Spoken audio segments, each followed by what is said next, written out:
Par exemple, en Afrique, quand il y a une haine actuellement de l'homosexualité, c'est très paradoxal parce que ce n'était pas, dans l'Afrique traditionnelle, ce n'était pas marqué. On avait ce qu'on appelait les gordigen, c'est-à-dire les hommes-femmes. Et ce sont des hommes qui pouvaient se comporter comme des femmes, qui étaient très élégantes. Vous voyez, je les accorde au féminin, parce qu'en Wolof, non, en Wolof, c'est féminin, gordigen. Et donc, alors, le gordigen, c'est les deux mots du Wolof collés. Hein. Gor, c'est homme. Jigen, femme. Et ils ont collé, ça fait gordigen, homme-femme. Au jour d'aujourd'hui à Dakar, il faut savoir que c'est l'homosexuel qui veut vivre comme monsieur et madame tout le monde, je pense, qui pose problème. Mais quand l'homosexuel était quelqu'un de maquillé qui fait sa folle, pardonnez-moi de dire ça, mais c'est ça. Quand il se maquillait et qu'il fait un côté théâtral, c'était comme une espèce de soupape sociale. Il va faire rire, il va détendre les gens, il va amuser. Il avait un côté presque artiste, je dirais, d'animation sociale. Maintenant, je ne sais pas si c'est à cause des... C'est une question que je me pose, hein, parce que je fais encore des recherches là-dessus et je ne suis pas encore sûre de moi. Donc, je cherche. Et je me pose la question, est-ce que ce n'est pas à cause de l'islam et du christianisme que ces hommes-femmes sont devenus indésirables? Voilà. Ça, c'est la question que je me pose. Maintenant, il y a une tradition proche. En Polynésie française, les Matuari. Ils apprennent à danser. En général, ils sont très, très gracieux ou gracieuses. Je ne sais plus comment accorder. Mais elles aiment la danse. C'est encore tourné vers le théâtre. Et là, je vois des petites similitudes avec l'Afrique noire de ce côté-là. Donc, je pense qu'il y a quelque chose à creuser de ce côté-là. Les gordiens, parce qu'on termine par la femme, donc voilà. Et ils étaient acceptés, ils étaient, comment on peut dire, entretenus, choyés par toute la communauté. Mais comme ils étaient gordiens, ils appartenaient aux deux parties de la société, c'était des êtres complets. Donc les gordiens qui se cachent maintenant, alors que dans le temps, ils sortaient, faisaient des sabbats, des danses publiques et tout le monde venait, c'était des pacificateurs sociaux. Donc, des messagers, du dialogue. Quand il y avait une cérémonie, c'était eux, pour les mariages, qui faisaient le lien entre les différentes familles. Et au jour d'aujourd'hui, celui qui va dire je suis gordigen, à mon avis, il risque ses mollets. Quand on parle de la tradition, je parle de la tradition, comme disait Madame Camara tout à l'heure. En Wolof, on dit Bahimam. Bahimam, littéralement, ça veut dire ce qu'il y avait de bon chez nos grands-parents, nos anciens. Bahimam. Et Semben Ousmane le dit formidablement, il dit aimer l'Afrique. Ce n'est pas tout maintenir de l'Afrique. Aimer l'Afrique, c'est l'aimer suffisamment pour avoir le courage de faire un tri sélectif.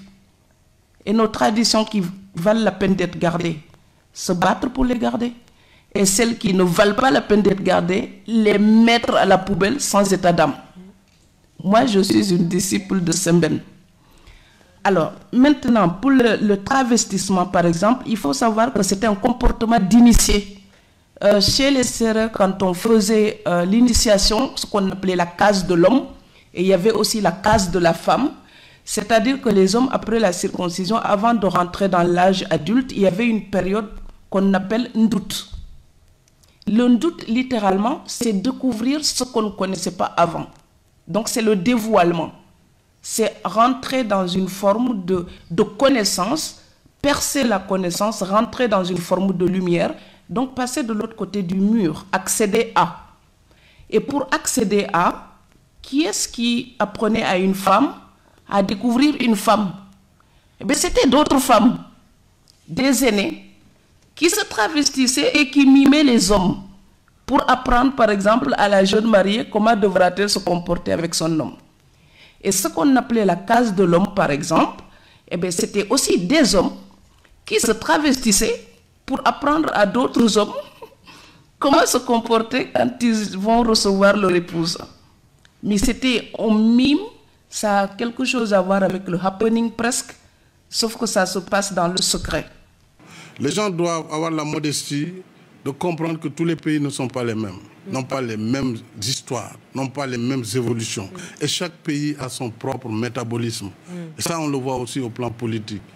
Alors, si la question de la liberté, de la dépénalisation de l'homosexualité se pose, en France, vous l'avez réglé d'une certaine manière par une loi, mais ailleurs, ça prendra plus de temps. Donc, il ne faut pas essayer de transférer ces problèmes. Ce sont des problèmes de société. Donc, chaque société doit apprécier selon ses capacités. Quel est votre point de vue à vous?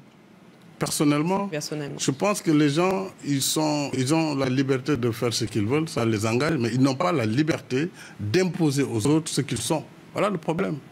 Qu'ils soient homosexuels, c'est leur problème. C'est pas mon problème. Moi, j'ai pas de problème parce que... Ça peut ne pas être un problème du tout d'ailleurs, hein, ni pour eux, ni pour vous. Mais pourquoi vouloir imposer à tout le monde que les homosexuels doivent défiler, faire des gays parades, etc. C'est cela le problème, parce qu'il y aura des réactions immédiatement. D'autres considéreront qu'on est en train de leur imposer un modèle de société. Et donc, les conflits naissent comme ça.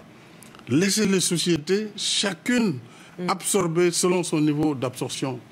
Mais ne pas essayer de forcer. Mais je suis contre la violence, je suis contre l'injustice, mais chaque pays a sa réalité. Et toujours... Alors, c'est toujours, c'est l'Occident qui commande. Vous avez construit vos pays, là, les immeubles, tout est joli, après vous nous dites environnement. Nous, on a des kilomètres, des hectares qui ne sont pas construits, vous nous dites environnement, arrêtez ça, sinon on ne vous donne pas. Après, vous venez sur le droit des homosexuels, vous allez faire les lois, on n'a rien contre, c'est vos lois. Après, vous dites, vous faites la même chose, sinon on ne vous donne rien. Non, il faut que ça s'arrête. Il faut que ça s'arrête. Donc, vous n'autorisez pas le regard par-dessus la frontière, vous dites oui en Afrique, mais vous ne dites pas en Ouganda ou ailleurs, ce sont des pratiques que je conteste de criminaliser l'homosexualité. Je suis pour la liberté des gens.